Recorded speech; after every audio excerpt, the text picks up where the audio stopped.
അതായത് നമ്മുടെ വീട്ടിലുള്ള ഒരാളെ പോലെ പേഷ്യൻറ്റിനെ നോക്കണം, അതൊക്കെ സത്യമാണ്. ചിലപ്പോൾ നമ്മുടെ ആ ഒരു പേഷ്യൻറ്റിനെ കാണുന്നത് നമ്മുടെ അച്ഛൻ അല്ലെങ്കിൽ നമ്മുടെ അമ്മ, നമ്മുടെ സഹോദരി എന്ന രീതിയിലാണ് നമ്മളൊരു പേഷ്യൻറ്റിനെ ട്രീറ്റ് ചെയ്യുന്നത്.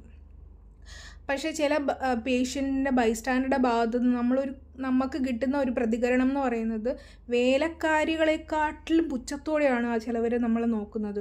അവർ കാശ് കൊടുത്തിട്ട് വന്ന് കിടക്കുന്നു. അപ്പം ഇവരെന്തോ അവരെ വീട്ടിൽ നിൽക്കുന്ന വേലക്കാരികളെ പോലെയാണ് നമ്മൾ ഓരോ പേഷ്യൻ്റ് ബൈസ്റ്റാൻഡേഴ്സും ചില സമയങ്ങളിൽ ട്രീറ്റ് ചെയ്യുന്നത്. അതൊക്കെ നമ്മൾ സഹിച്ച് അവരുടെ ആവശ്യങ്ങളെല്ലാം ഓരോ സിസ്റ്റർമാരാണെങ്കിലും പേഷ്യൻറ്റിൻ്റെ മലവും മൂത്രവും ഒക്കെ ഒരു മടിയും കൂടാതെയാണ് ആ കാര്യങ്ങളൊക്കെ അവർ ചെയ്യുന്നത്. അത് അവരുടെ പ്രൊഫഷനാണ്, നമ്മുടെ പ്രൊഫഷനാണ്. അതുകൊണ്ട് നമ്മളത് ചെയ്യുന്നു, ഒരു പ്രശ്നവും ഇല്ല. പക്ഷേ ഈ ഒരു കാര്യം, ഈ ഒരു ശമ്പള വർധനവിൻ്റെ കാര്യം എന്തുകൊണ്ട് സർക്കാർ ഇതിനൊരു തീരുമാനം എടുക്കുന്നില്ല? കാരണം ഒരു സാധാരണ ജോലിക്ക് പോകുന്ന ഒരാൾക്ക് ദിവസം 1000 രൂപ വേതനമുണ്ട്. അപ്പോൾ ഒരു നേഴ്സിന് ഇത്രയും ലക്ഷങ്ങൾ മുടക്കി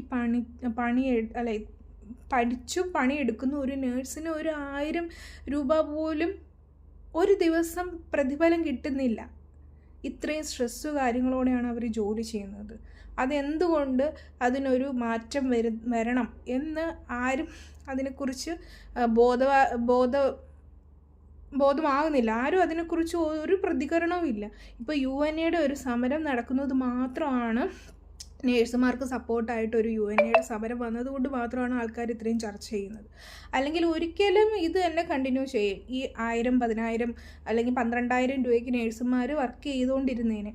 അപ്പോൾ ഇപ്പോൾ ഒരു സമരം വന്നതിനെ പിന്തുണച്ച് ഒരുപാട് നേഴ്സുമാർ സമരത്തിലോട്ട് വന്നപ്പോൾ പ്രൈവറ്റ് ഹോസ്പിറ്റലുകൾ പ്രതികരണമായിട്ട് വന്നേക്കുവാണ്.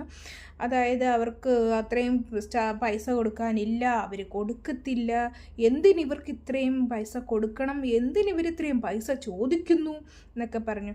പക്ഷേ അവർക്കും ജീവിക്കണം, അവരുടെ ഫാമിലിക്കും ജീവിക്കണം. ഒരു ദിവസം ഒരു ഫാമിലിക്ക് ഇന്നത്തെ കാലത്ത് കേരളത്തിൽ ജീവിക്കണമെങ്കിൽ ഒരു ദിവസം 500 രൂപ 1000 രൂപ ഒരു ദിവസം വേണം.